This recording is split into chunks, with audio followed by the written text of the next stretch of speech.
Assalamualaikum warahmatullahi wabarakatuh. Senantiasa kita bersyukur kehadirat Allah Subhanahu wa taala, dan senantiasa pula kita bersolawat kepada Nabi Muhammad sallallahu alaihi wasallam. Alhamdulillahirabbil alamin, wassalatu wassalamu ala asyrofil anbiya'i wal mursalin wa ala alihi wa sahbihi ajmain. Pada pagi hari ini di bulan Ramadan 1442 Hijriah bertepatan dengan 2021 Masehi. Pada hari ini hari Sabtu, yaitu tanggal 5 Ramadan.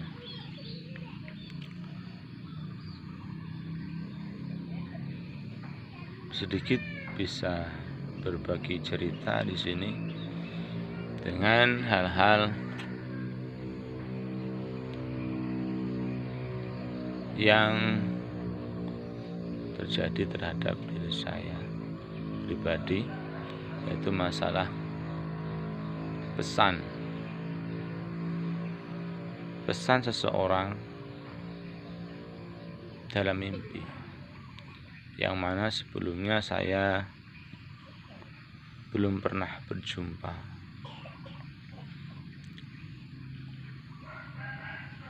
Ada seorang yang berpesan dalam mimpi saya, "Kang, sampeyan dino Rebo kudu luwih hati-hati." Mimpi itu terjadi pada saya sekitar bulan Oktober, kurang lebih malam Rabu tanggal 7 2020. Jadi pesan ini sempat membangunkan saya di tengah malam, yang saat itu saya belum berpikir siapa yang berurusan seperti itu.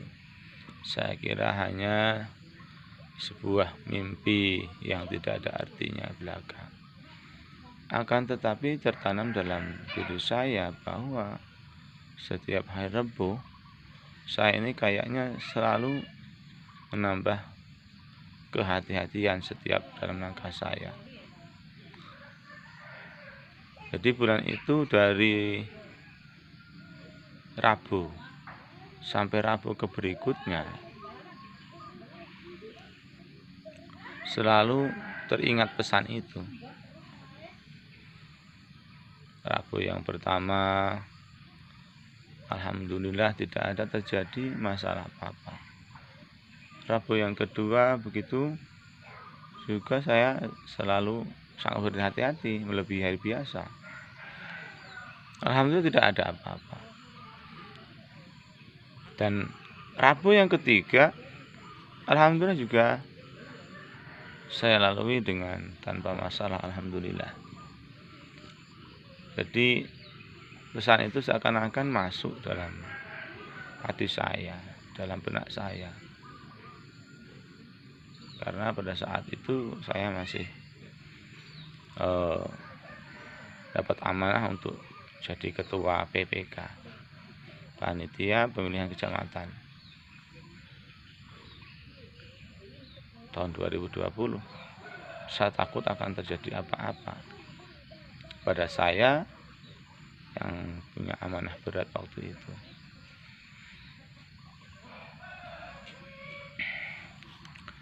Selanjutnya Rabu yang keempat, saya masih merasa harus lebih hati-hati dari hari-hari yang lain. Tidak disangka, karena saya juga seorang peruqyah, ada seseorang yang minta diruqyah di lain desa. Tapi masih satu kecamatan dengan saya di Ipuh ini. Ipuh Muka-Muka Bengkulu. Jadi saya tanpa merasa curiga apapun, karena memang sudah menjadi panggilan hati, kewajiban kita menolong pada sesama. Datanglah saya ke rumah kawan atau seseorang yang minta diruqyah atas sakitnya. Seorang nenek. Jadi alhasil saya sampai di sana, di rumahnya, mampir dulu di masjid sholat zuhur. Setelah zuhur lalu ke rumah beliau itu. Walhasil sampai di rumahnya yang ikut ruqyah itu ada 4 orang. 1 neneknya, terus ibunya, dia sendiri, dan adiknya. Ketika saya baru saja beberapa detik memulai membaca ruqyah, langsung reaksi seseorang ini. Jadi Masya Allah, luar biasa. Allah menguji saya pada saat itu, dan saya masih ingat sekali. Yang saya ruqyah itu yang 3 belum selesai, sudah selesai dengan sendirinya karena tidak ada reaksi sedikit pun, dan konsentrasinya buyar karena mungkin terganggu dengan yang satu ini. Masya Allah, luar biasa. Jadi reaksinya itu bahwa ada makhluk lain yang masuk dan mengatakan bahwa di situ terkena sihir atau santet. Dengan perintah kita untuk menunjukkan di mana sumber pukulnya. Lalu dengan berjalan, mata terpejam, dia menunjukkan arah sumber pukulnya. Lalu saya lingkari. Tidak cukup itu, lalu jalan lagi ke belakang rumah, yaitu ada papan, salah satu papan yang ditempelkan di rumah itu, di rumah belakang atau dapur itu, katanya papan kuburan. Lalu kembali keluar rumah, menunjukkan banyak sekali pukul-pukul yang ditanam oleh orang yang tidak ketahui. Kita tidak mau terlalu jauh seuzon, langsung saja kita netralisir. Di mana tempat pukul itu kita netralisir.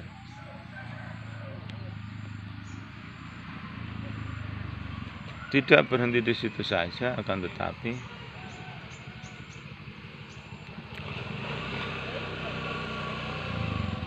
keadaan ditambah. Salam. Mau ujian? Iya. Ya. Tunggu dulu ya. Duduk ya. Duduk sini. Sini, Jadi kejadian itu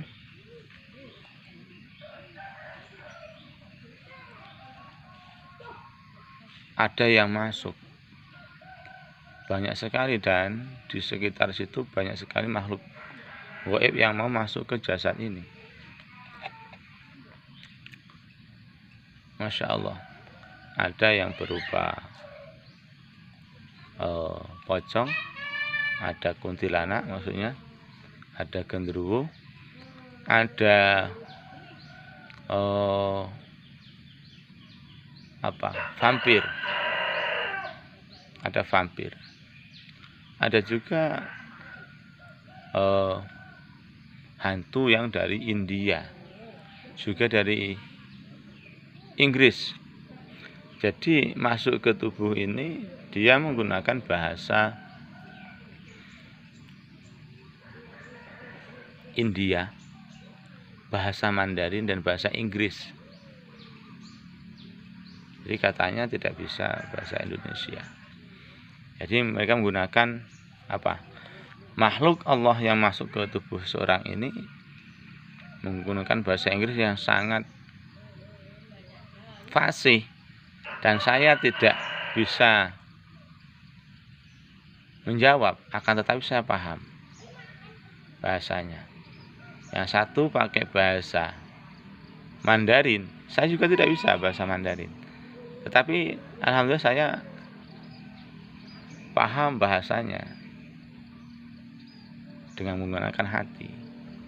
Dan juga yang menggunakan bahasa India, saya sama sekali tidak tahu.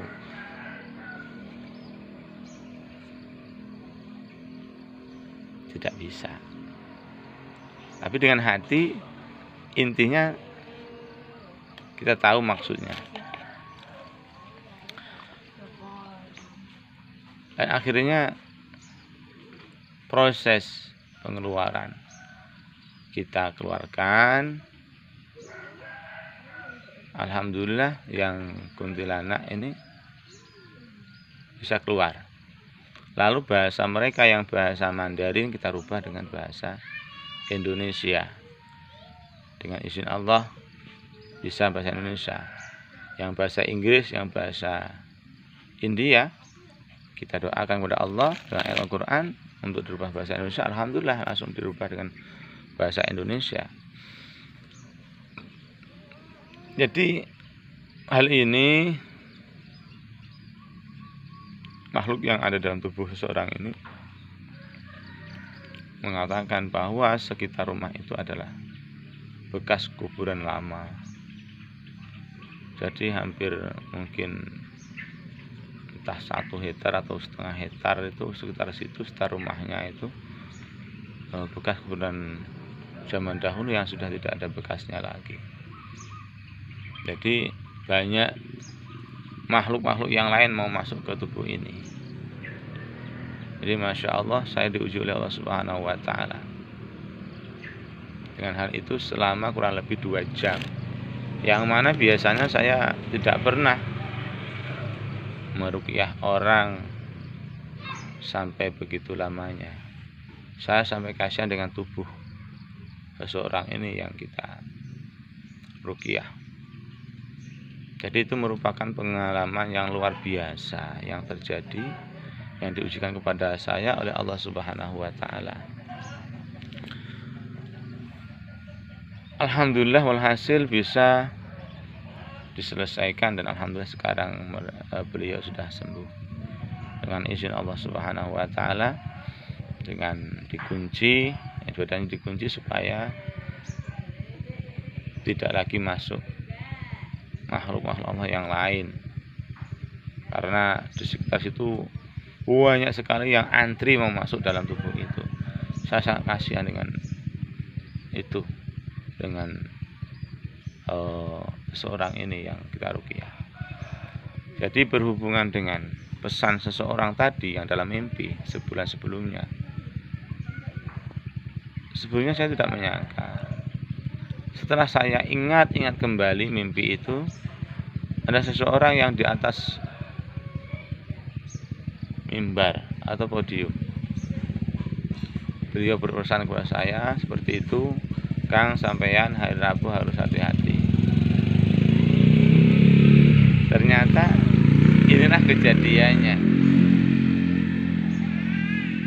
Setelah saya ingat-ingat, Masya Allah, ternyata wajah itu yang muncul adalah Gus Baha atau Kiai Haji Bahauddin Nur Salim yang ditaruhkan. Masya Allah, saya tidak menyangka karena saya belum pernah bertemu dengan beliau, juga tidak kenal dengan beliau. tetapi saya ngefans dengan beliau.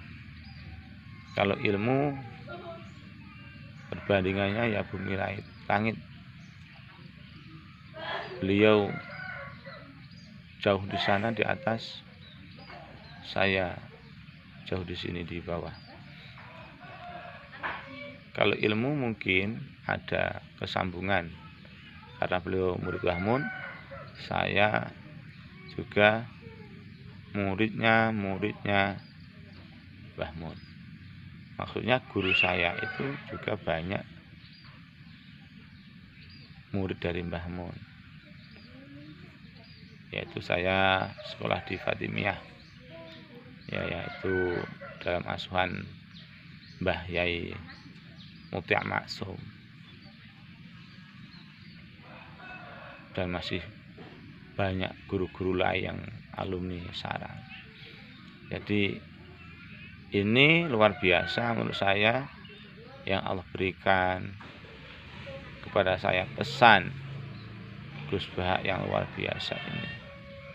Saya yakin beliau adalah orang yang dipilih oleh Allah Subhanahu wa taala, yaitu rajulun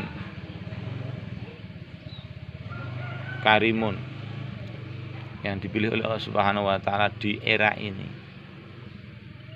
yang bisa membawa seluruh umat Islam di era ini.